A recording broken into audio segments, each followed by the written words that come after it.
Assalamualaikum warahmatullahi wabarakatuh. Perkenalkan, nama saya Muhammad Raihan.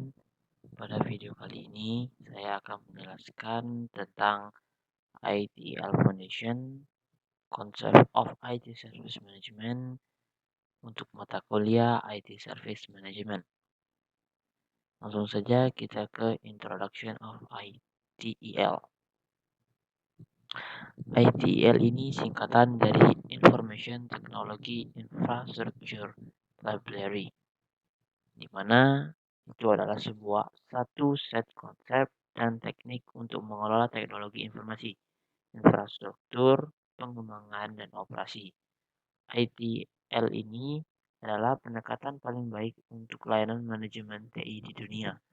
ITL menawarkan pendekatan berdasarkan best practice yang diambil dari sektor publik dan swasta internasional. Tujuan ITL ini adalah memberikan panduan praktik terbaik untuk manajemen layanan TI,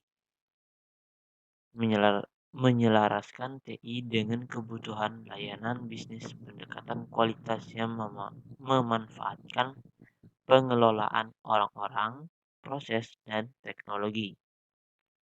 Manfaat ITL ini adalah peningkatan return on investment pada TI, peningkatan kapabilitas dan produktivitas, peningkatan kepuasan pelanggan dan atau pengguna, peningkatan hasil pemanfaatan aset, peningkatan hubungan dan interaksi antara penyedia layanan TI dengan pengguna atau pelanggan, menjaga organisasi untuk mengimbangi perubahan terkini yang mendorong organisasi untuk terus berkembang, dan yang terakhir, integrasi layanan TI.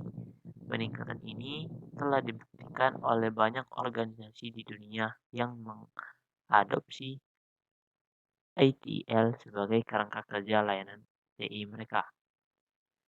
Ada dua grup yang penting. Yang pertama itu adalah customer sebagai yang membayar sebuah service dan user sebagai pemakai dari service tersebut. Keanggotaan ITL itu terbagi menjadi 3 tipe, yaitu yang strategi, terdapat 3, yaitu executive management, external consultant, dan internal IT advisor. Yang kedua itu ada taktikal, yang terdapat yang pertama project management manager, service manager, IT program manager. Yang kedua security officer, akuntan, auditor, dan purchasing agent. Yang ketiga itu adalah operasional. Pertama terdapat internal dan external service provider dan software developer dan software supplier. Lanjut ke ITEL Publication Framework. Ini adalah diagram dari ITEL Publication. Diagram ini menunjukkan berbagai publikasi karena berhubungan dengan bisnis dan teknologi. Inti dari bisnis dan teknologi adalah manajemen layanan atau service management. Bagaimana mencapai keselarasan bisnis yang lebih baik dengan teknologi dan keselarasan teknologi yang lebih baik dengan bisnis adalah fokus utama kerangka kerja. Langsung saja masuk ke pertama itu adalah service management. Di dalam service management terdapat service support dan service delivery. Service support adalah proses dan fungsi operasional yang memastikan pengguna memiliki akses ke layanan yang sesuai untuk mendukung fungsi dan layanan bisnis yang dikirimkan.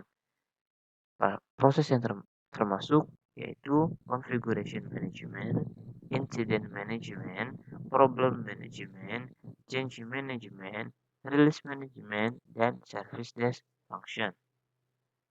Yang kedua yaitu service delivery. Proses taktis yang memberikan kemampuan untuk memberikan dukungan yang memadai kepada pelanggan bisnis. Proses yang masuk itu ada capacity management, financial management for IT service, availability management, service level management, IT service continuity management. Langsung saja yang kedua itu adalah the business perspective. Pada bisnis perspektif ini terfokus pada penyelarasan, pemahaman, dan peningkatan IT karena berkaitan dengan kebutuhan bisnis saat ini dan masa depan. Area yang tercakup termasuk adalah business continuity management, partnership and outsourcing, surviving change, dan transformation of business practice through radical change. Yang ketiga itu ICT Infrastructure Management. Dalam ICT Infrastructure Management terfokus pada kuantitas, kualitas, dan ketersediaan informasi terkait infrastruktur tersebut yang mencakup network service management, operation management, management of local processor, computer installation and acceptance, dan system management. Terus yang keempat itu ada proses dan fungsi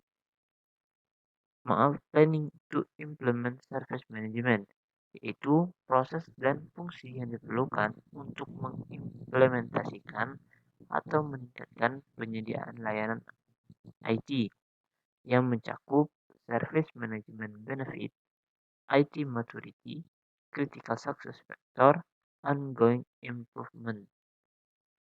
Yang kelima itu application management, yaitu siklus hidup aplikasi dan dampaknya terhadap implementasi, penyebaran, dukungan, dan pengiriman layanan TIK yang mencakup business change, requirement definition, implementation of solution to meet business needs. Yang terakhir yaitu security management.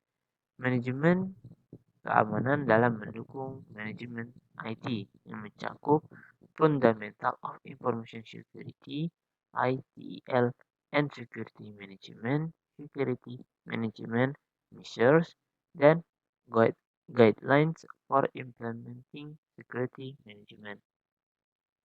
Masuk ke unit 2 yaitu pembahasan kedua adalah Service Desk. Service Desk ini menyediakan satu titik kotak untuk saran, bimbingan, dan membantu pemulihan layanan yang cepat. Service Desk atau meja layanan ini adalah sebuah fungsi, bukan proses ITIL. Tujuan dari Service Desk ini adalah menyediakan titik kontak tunggal untuk pengguna, mendorong dan meningkatkan layanan ke dan atas nama bisnis, memberikan pemulihan layanan yang terganggu dengan cepat, memberikan saran dan bimbingan, menyediakan satu titik kontak untuk organisasi dukungan pihak ketiga, mewakili kepentingan pelanggan kepada tim layanan, dan memberikan dukungan hemat biaya untuk bisnis. Nilai yang disediakan oleh Service Desk ini bagi organisasi adalah menurunkan biaya kepemilikan, mendukung manajemen perubahan secara efisien menggunakan sumber daya dan teknologi, memungkinkan retensi dan kepuasan pelanggan jangka panjang, dan mengidentifikasi peluang bisnis. Critical Success Factor dari Service Desk. Beberapa faktor keberhasilan penting yang terkait dengan Service Desk adalah komitmen manajemen, memahami kebutuhan bisnis dan persyaratan pelanggan, pengumpulan dan penggunaan metrik bisnis, pemeliharaan proses dukungan dan investasi dalam tim dukungan pelatihan dan staf layanan, kemudian penggunaan konten berkualitas dan komunikasi. Kegiatan di dalam Service Desk itu yang pertama, penghubung pengguna baris pertama, itu menerima panggilan, merekam dan melacak insiden dan keluhan, memberitahu pengguna tentang status permintaan kemajuan, mengkomunikasikan perubahan tingkat layanan yang direncanakan dalam jangka pendek kepada pelanggan dan pengguna, tutup insiden dan konfirmasikan dengan pengguna, membuat prosedur pemantauan dan eskalasi relatif terhadap SLA yang sesuai, mengkoordinasikan grup dukungan baris kedua dan pihak ketiga, memberikan informasi, manajemen dan rekomendasi untuk meningkatkan layanan, mengidentifikasikan masalah, dan menyoroti pelatihan pengguna dan kebutuhan pendidikan.